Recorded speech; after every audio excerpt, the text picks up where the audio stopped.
Saudações a vocês que me acompanham neste canal, sejam bem-vindos ao PL MMA número 82. Meditações de Marco Aurélio, livro 7º, entradas ou capítulos de 21 a 24. Tradução de referência, a de Dona Virgínia de Castro e Almeida, que está em domínio público. Como sempre, você poderá acompanhar a leitura, o comentário e a análise que serão feitos nos próximos minutos por meio da transcrição do trecho que é sempre feita aqui na área de descrição do vídeo. Então vejamos o que Marco Aurélio tem a dizer de si para si neste ponto do seu diário filosófico espiritual, neste ponto das suas meditações. Livro 7º, capítulos ou entradas 21 a 24. 21. Vem perto o tempo em que esquecerás tudo. Vem perto o tempo em que todos te esquecerão. Mais uma das meditações de Marco Aurélio que lidam com a questão da transitoriedade de tudo quanto existe, da passagem do tempo e do destino inelutável de todos os seres humanos. O esquecimento é algo que nos acompanha a todo momento, é algo ao qual todos nós estamos destinados. Chegará um momento em que você, Marco Aurélio, vai esquecer tudo, porque estará morto, se transformará, mudará de forma, será absorvido pela substância universal em um outro nível, por assim dizer, e vem perto o tempo em que todos te esquecerão. Ele acaba não sendo tão profético assim, porque não foi esquecido. Estamos falando dele, estamos lendo o seu livro, estamos discutindo as suas ideias, as suas inclinações e o seu caráter, mas é possível que a aventura humana continue por mais tempo e que em algum momento a obra de Marco Aurélio não seja mais conhecida, não seja mais lembrada. Então, o Letis, o Oblivion, é algo que ao qual todos nós tendemos, é algo que nos acompanha a todo momento. Então vem perto o tempo em que esquecerás tudo, muito em breve tu esquecerás tudo, muito em breve todos te esquecerão. Se isso não vale para Marco Aurélio, vale pelo menos para nós que não somos imperadores de Roma e que não temos uma obra tão interessante quanto a dele. 22. É próprio do homem amar até aqueles que o ofendem. Lá chegarás se pensares que são teus parentes, que cometem erros por ignorância e involuntariamente, que em breve tu e eles morrerão, e acima de tudo, que não te fizeram mal, porque não tornaram a tua alma pior do que era. Muito bem, o que Marco Aurélio quer dizer com o próprio do homem, como o apanágio do ser humano, aquilo que caracteriza, singulariza o ser humano, é aqui escrito com o termo idion, né? Idion anthropo, o que é próprio do ser humano, não do homem, né? E sim do ser humano em geral, tanto homem quanto mulher. Idion anthropo philen, é tão simples aqui o grego, né? É amar, gostar, né? E o que é próprio do homem, não no sentido de que seja fácil ou de que seja corriqueiro, mas sendo algo inscrito na própria natureza humana. É algo que está ao alcance do ser humano. Está ao alcance do ser humano amar aqueles que, o termo aqui é ptaiontas, que quer dizer aqueles que tropeçam, aqueles que pisam em falso, aqueles que pisam na bola, aqueles que vacilam, aqueles que cometem faltas, não exatamente ofensas, né? Então é próprio do ser humano, é algo que está ao alcance do ser humano, é uma virtualidade humana inscrita, como os estoicos pensavam, na nossa própria natureza, justamente o amar o semelhante que erra, o semelhante que comete falta. Isto está ao nosso alcance, isso está como uma possibilidade que nos é dada, não é dada a outros animais. É nesse sentido que é próprio do ser humano amar aqueles que pisam em falso, que tropeçam, que cometem faltas. Não que seja fácil, não que seja corriqueiro, não que seja algo observado o tempo todo. Próprio do ser humano e não, digamos assim, frequente e não observado muitas vezes, porém possível.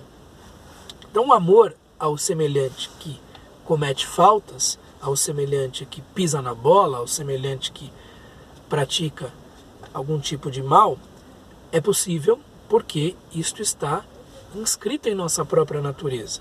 Nós que somos seres racionais e sociáveis, por meio tanto da razão quanto da nossa sociabilidade, podemos chegar a esse amor aos semelhantes que fazem o mal, que cometem faltas. O que não quer dizer que eles não devam ser punidos, não devam ser castigados. Claro que não. É óbvio que deve haver algum tipo de punição, especialmente aqueles que cometem crimes. Lá chegarás se pensares. Tu chegarás a esta conclusão se pensares em 4 termos, de 4 maneiras. Vejamos estas maneiras, que são teus parentes.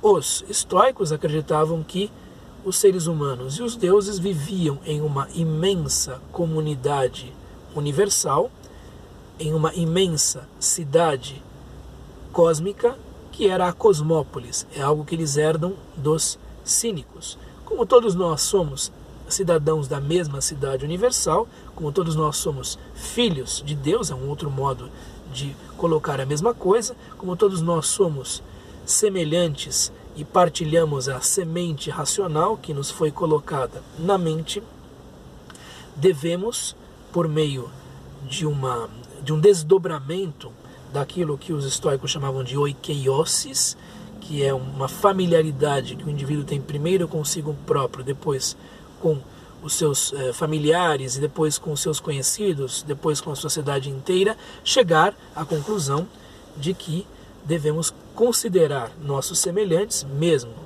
os ptaiontas, mesmo os que cometem faltas, como nossos irmãos, como nossos parentes, e não odiaríamos nossos irmãos, nossos parentes. Então, para ir no sentido contrário de uma ira que possa nascer com relação àqueles que cometem faltas, devemos pensar que são nossos irmãos, são nossos parentes, são nossos semelhantes, em primeiro lugar.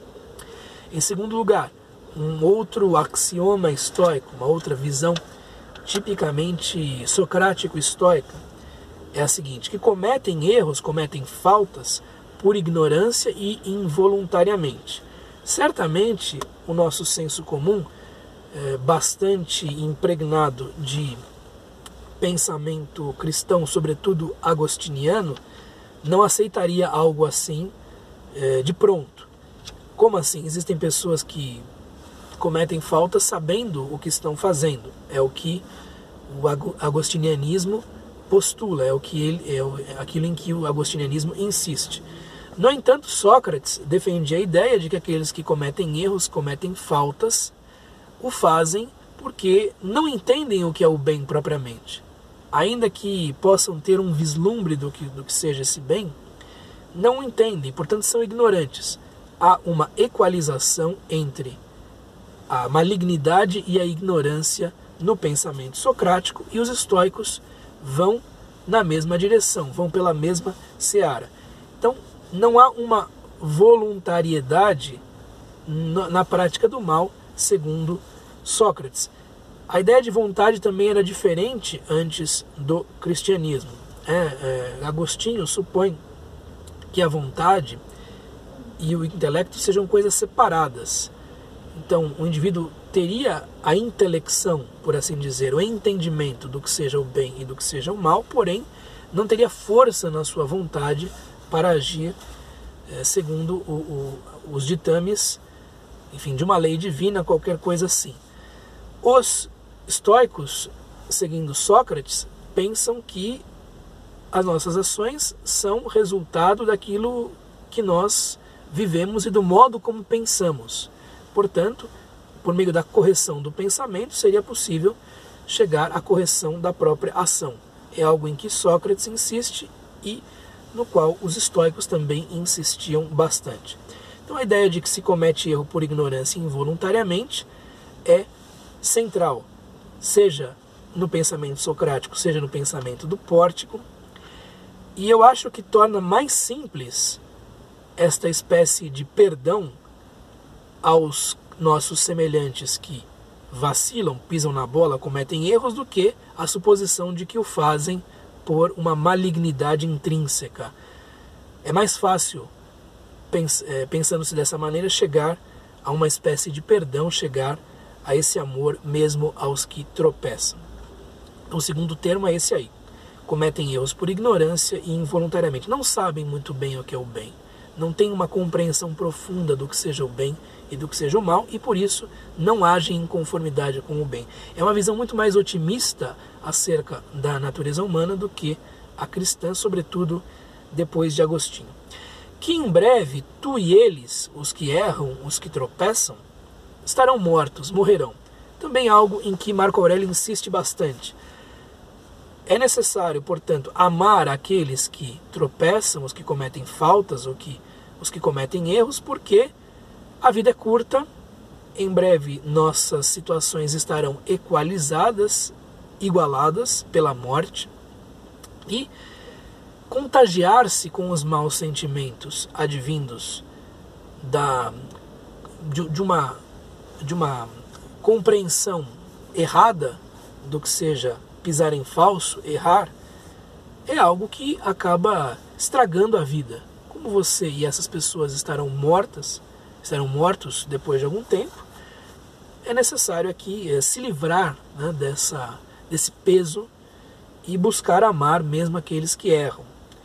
E acima de tudo, aqui o que é mais importante de um ponto de vista estoico e para o próprio Marco Aurélio, que não te fizeram mal, porque não tornaram a tua alma pior do que era. Bom, aqui está algo em que é necessário dizer algumas palavras, porque os estoicos acreditavam que o bem e o mal fossem o bem e o mal que o indivíduo poderia ou não praticar.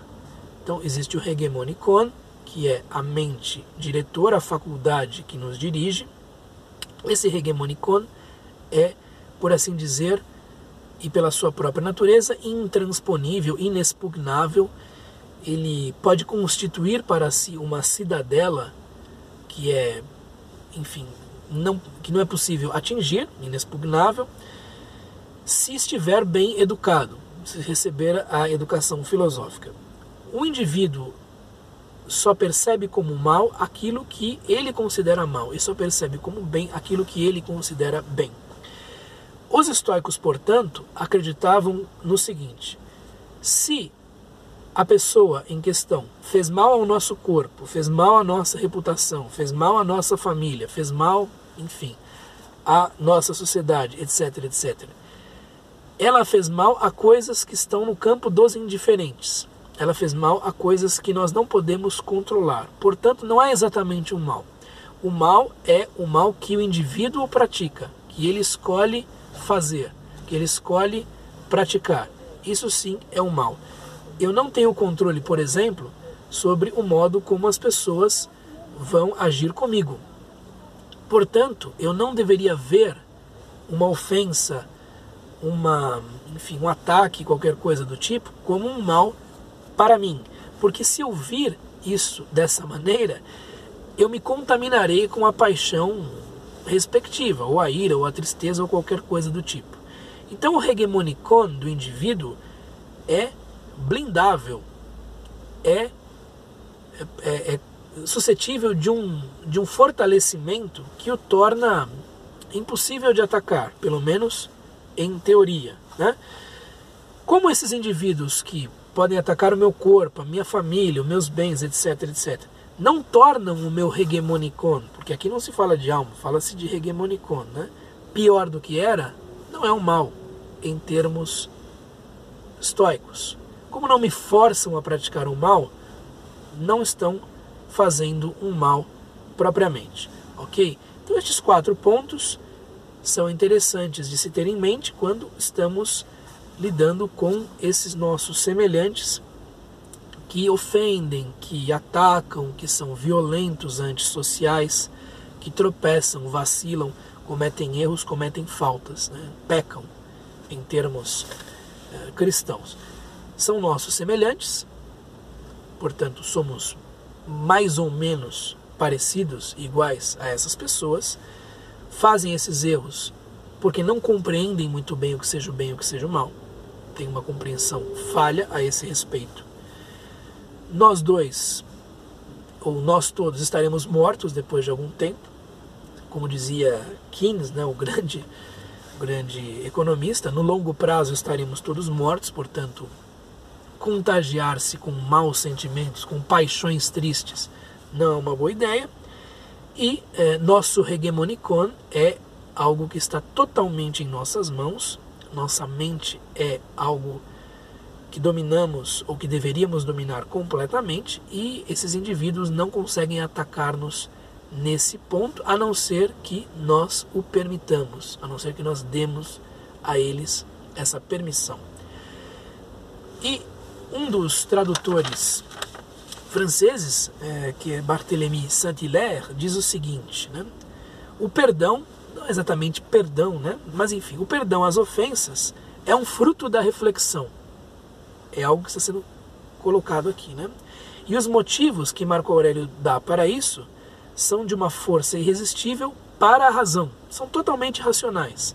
Então, se você tiver tempo de parar e pensar na situação do indivíduo que lhe comete uma falta, que o ataca, você conseguirá chegar a esse amor a essa pessoa, né? Por mais difícil que ele seja. Mas eles chocam, em primeiro lugar, o instinto da nossa natureza. Os estoicos não colocariam como instinto, mas como automatismos, né, em que incorremos. Tão pronta a sentir os menores arranhões, as menores feridas, os menores ataques. Tão pronta a se defender e a se vingar. Essa vingatividade por automatismo, por modo como nós nos comportamos habitualmente, precisa ser desmontada em termos estoicos. 23. A natureza do universo, modelando a matéria como cera, fez hoje um cavalo. Depois, dissolvendo-o, serviu-se da mesma matéria para fazer uma árvore. Depois um homem, depois outra coisa. E cada uma destas formas subsistiu bem pouco tempo. Mas que mal faz a um cofre ser desarmado e depois tornado a armar? Mais uma meditação que lida com a física estoica, e como nós sabemos, não há um estudo desinteressado da física relativamente às suas conexões com a ética. O que interessa aqui é a ética que se pode tirar da observação da natureza do universo. E vai-se usar um símile interessante, uma comparação interessante, melhor dizendo, uma metáfora interessante, que é a seguinte: a natureza do universo, né, do todo, né, ton holon physis, a natureza da totalidade, a substância, né, da totalidade, acaba modelando as coisas, criando coisas como feitas de cera, como feitas, digamos assim, de massinha. Então, a natureza do universo modelando a matéria como cera, né? Cera em grego é keros, portanto a palavra cera em latim vem do grego, fez hoje um cavalo. Então, os compostos tomam a forma de um cavalo hoje. Esse cavalo vive por X anos, né? Depois, esses compostos se dissolvem, se desfazem. Depois, dissolvendo, serviu-se da mesma matéria, dos mesmos compostos, para fazer uma árvore. Aquilo toma a forma de uma árvore. Depois, aquilo se dissolve novamente, se desfaz e se torna um ser humano, um anthropos, né? Depois, aquilo se dissolve e se torna outra coisa qualquer. E cada uma destas formas, cada uma destas encarnações, esses avatares dos mesmos compostos, destas modelagens feitas pela natureza, subsistiu bem pouco tempo. Então durou número X de anos, ou número X de semanas, dias, meses, e depois se desfez e transformou-se em outra coisa.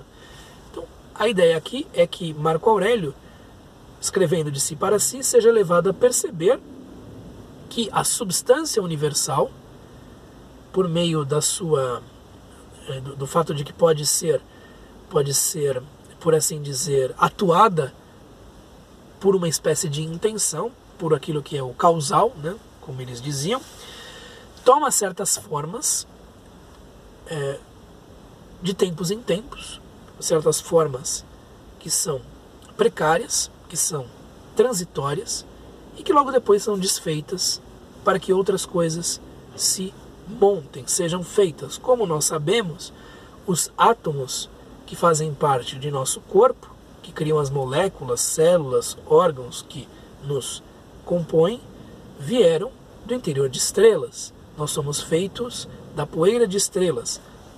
Esses compostos já estiveram em outros astros, em outras formas do universo, né? E aqui é uma comparação que nos parece um tanto insensível, que mal faz a um cofre, né? O termo aqui é kibotion, que quer dizer urna votiva, caixa, arca, uma caixa, um cofre, ser desarmado, ser desfeito e depois tornado a armar. Isso não deve ser entendido como uma manifestação de insensibilidade empedernida, nada disso. É simplesmente a ideia de que estamos inseridos na natureza, de que nós tomamos uma forma e acabamos perdendo essa forma, envelhecendo e sendo, enfim, reabsorvidos pelo todo, digamos assim, na hora da morte, assim como as coisas são montadas e desmontadas. Nós não estamos fora da natureza, nós estamos sujeitos às mesmas leis. O que não quer dizer que nossa vida não tenha valor, que nossa vida não deva ser preservada. Mas aqui a ideia é de que a natureza é uma espécie de artífice que nos monta e desmonta por uma espécie de ludismo próprio a ela. E nós não somos os protagonistas do universo. É a natureza universal a protagonista de si mesma. Esta é a ideia. E pensar assim coloca as coisas no seu devido lugar, né? Nós não devemos nos tomar como, enfim, pessoas que tenham uma importância excepcional, tendo-se em vista que fazemos parte de um todo que é muito maior, é incomensuravelmente maior. Hoje temos uma visão melhor por causa dos estudos cosmológicos feitos pela ciência. E por fim aqui, na 24, nós temos o seguinte: um semblante carregado é contra a natureza, e quando essa expressão se repete muito, a fisionomia altera-se e acaba por apagar-se, de modo que não é possível reanimá-la. Esforça-te por concluir deste fato que a própria cólera é contrária à razão. Porque se a própria consciência dos nossos erros desaparece, que motivo nos resta para viver? Semblante é prosopon, que quer dizer rosto, face, feições, mas também quer dizer máscara, aquelas que eram usadas no teatro. E esse semblante é epícotos, que é odioso, vingativo, irado, carregado. Então ter um semblante carregado, vingativo, cheio de ódio, de mágoa, de ressentimento, é algo que é parafüsen, que vai contra a natureza. Contra a natureza, tendo-se em vista que somos seres sociáveis, voltados à cooperação com nossos próximos. Então ficar sempre de rosto carregado, ter um senho franzido, são coisas que não deveriam ser feitas, né? que não deveriam ser praticadas, porque isso afasta as pessoas, né, de nós. E nós somos feitos para a cooperação. E quando essa expressão de ira, de raiva, de, enfim, ressentimento se repete muito, aquilo vira um hábito do indivíduo, vira uma segunda natureza, por assim dizer, né? A fisionomia do próprio indivíduo altera-se e acaba por apagar-se. Então há algo da expressão que se vai, né? Marco Aurélio insiste muito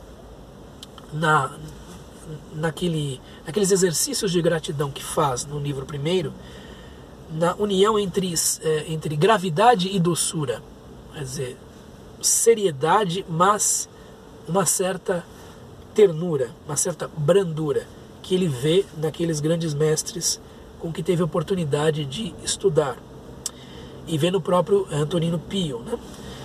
De modo que não é possível reanimá-lo. Então ter esse senho carregado quer dizer que você quer repelir as pessoas, quer dizer que você não está disposto a associar-se a elas, não está disposto a colaborar com elas, portanto está indo contra a sua própria natureza, vai sofrer por causa disso. Esforça-te por concluir deste fato, o senho carregado é para physsin, né? Que a própria cólera, que a própria ira é contrária à razão, paraton logon, porque a natureza e a razão são praticamente a mesma coisa, né? A natureza é racional e a razão é natural. O que é para physsin, o que é contra a natureza, é paraton logon, é contra a própria razão, a razão universal. E aqui há uma bela indagação final, porque se a própria consciência dos nossos erros, né? Sunaistresis tu hamartanen, e aí vem a ideia do verbo hamartano, que quer dizer errar, falhar, fazer o mal, mistificar, enfim, pecar. Se a consciência do nosso errar, se a ideia de que é possível notar que erramos, né? Se desaparece, que motivo nos resta para viver? A ira produz esta consequência. A ira nos torna cegos para os nossos próprios erros. Ela não nos permite perceber que estamos errados, que estamos na hamartia, que estamos na kakia, que estamos no erro, na falha, na falta. E ela se volta contra os erros dos outros. Muitas vezes erros supostos. E muitas vezes com uma desproporção tremenda. E se nós não temos essa possibilidade de notar que erramos, que motivos nos resta para viver? Por que estamos vivos? Se não para o aperfeiçoamento pessoal. Se não podemos nos corrigir, melhorar enquanto seres humanos, por que estamos vivos? Porque esta face vincada pela ira, pela mágoa, pelo ressentimento. Tenha consigo próprio e com os outros uma boa vontade maior, é o que diria Marco Aurélio. Muito bem, falei demais hoje, mas continuamos com o nosso PLMMA no próximo vídeo. Um abraço, até mais. Tchau!